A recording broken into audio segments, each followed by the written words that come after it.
the beast.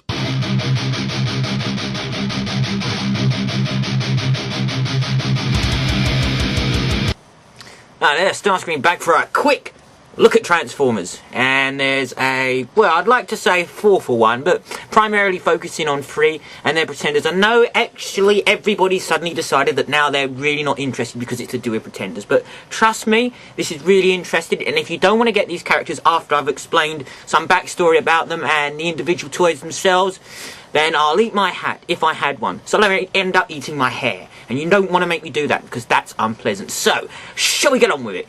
Let's look at the Pretenders. And first and foremost, let me call up Catilla.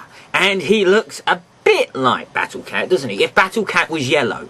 So, yeah, it's not a very good observation on my part. But he is a cat and he's about the same size. And I suppose He-Man could ride him. No, we won't go down that route. That sounded worse. No, forget that. Forget I said that. Let's carry on. Now, the other one in question, who I said possibly a 4-for-1 offer.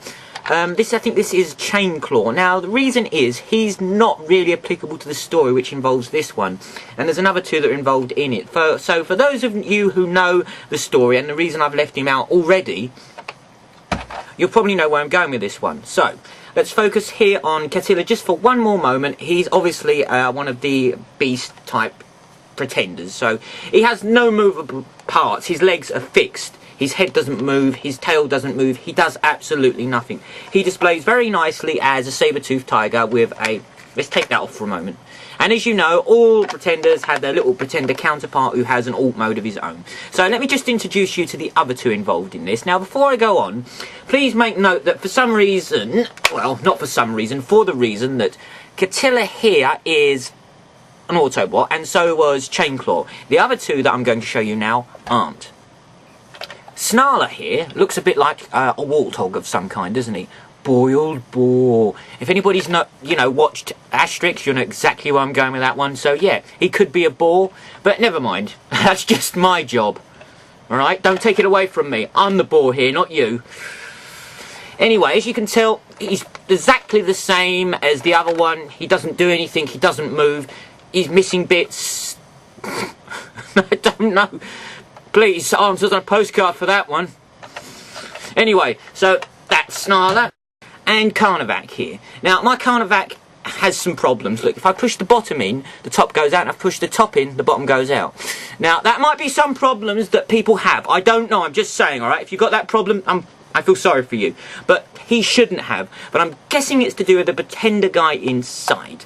So let me give you a brief rundown of the story, why I'm doing all of these 3 together. And I'll try not to ramble on too much, lest I lose the plot of what I'm trying to say and make an arse of myself. Now, the initial start off for these guys was in Time Wars, if I recall. Now, I'm going to brush over this as quickly as I can so I don't make any mistakes, as much as my memory don't let me down, that is. They were hired, well, they teamed up with the Decepticons to stop Galvatron. So Galvatron is, he's gone off his rocker in Time Wars. If you haven't read it, you're missing out big time. So that's one to check out anyway.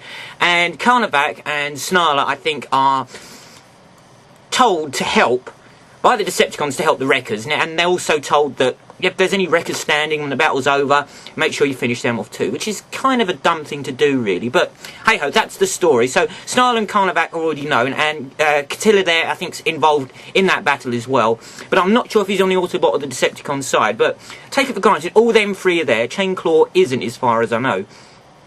And later on, they all do a job for Scorponok. As you know, the battle doesn't go well. Megatron joins forces with Galvatron, and this time vortex thing takes them away, blah blah blah. And they lose a lot, but obviously these Pretenders failed. Well, they weren't Pretenders at the time, they just had alt modes. They get a job working for Scorponok, and he gives them these Pretender shells. I'm not sure if they were Pretenders to start with before, but I know that Scorponok gives them Pretender shells. So either he gave them better shells, or he just gave them shells to start with. Anyway, so that's why these 3 are applicable. Now, 2 of them are banished to Earth. Catilla and Carnivac. I told you, don't let me down. Are banished to Earth, and Snarler is down there with them, and they join forces with the Autobots, and Snarler says, if you do that, I'll take it that I've got a vendetta against both of you, and I'll see it, my job, to make sure both of you are destroyed. And all of that is in this book. Now, this is a scaled-down version of original British comics. Okay, so they were always in black and white. So don't say they haven't done that just to be mean. They were black and white. So that was just the way that the comics were going in the UK at the time. They had a short story at the beginning. I think the majority of the comic was the black and white bit at the end, if I recall. It's been a long time. I should fudge them out, actually, but for purposes of time, I'm not going to. Now, the story involves them three characters, which is Carnivac, Snarler, and Catilla. So it's a great read. I won't say what happens. All I will do, at a point of not ruining it for you, is tell you that only one of them is alive at the end. Okay, so two of them get it. And I'm not saying which two get it, and I'm not saying how. So all I'm telling you is, if you haven't read this, or you haven't got the original comics, this is probably the easiest way to pick it up, the story, and it's only £5, but it's a must-read if you're going to like these toys. It really is. The original comics are the ones that made me want to get those toys to start with. Otherwise, I saw no purpose in having them. So, that's a little bit of background knowledge. I'm sure it's a bit sketchy, and I've missed out bits, but for the best of my knowledge, that's pretty much how it goes. Now, let's take a look at the toys, shall we? Right, I've got all three guys here. I'm not going to show you Chainclaw because there's no point. He's not in the story, and if I'm going to be completely and utterly, brutally honest with you, they are not good toys. So if you're going to go and buy them on the basis of their toy, there is no point because they're not great. But if you're going to go and buy them on the basis of their character, then they're completely justified and warranted. So that's why I'm only going to do these three and not the others. I mean, you've got to have them all. It's like Pokemon. But as regards if it's worth having them all, I don't know. I can't say. So, this is Snarler. I took a day off when they were colouring this guy. Let's have a bit of off purple pink here. Let's have a bit of, I don't know, brown. And let's have a bit of green. Why not? He looks horrible. And all the transformations of these guys is pretty much the same. So here's him in his little mole mood.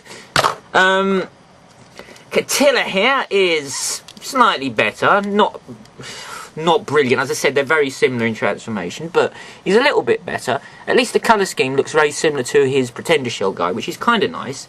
And actually, out of the toys, it's probably my favourite, just not the favourite character. And the last one is Carnivac.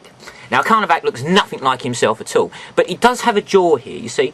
But the jaw comes across the joint. Like, see what I mean? Look, his jaw is joined to his neck, so that means if I talked, this would keep happening, which is odd to say the least. And if I'd done that, I'd have no subscribers. It's hard enough getting the ones I've got. I don't want to lose any more. So if that started happening, it's curtains.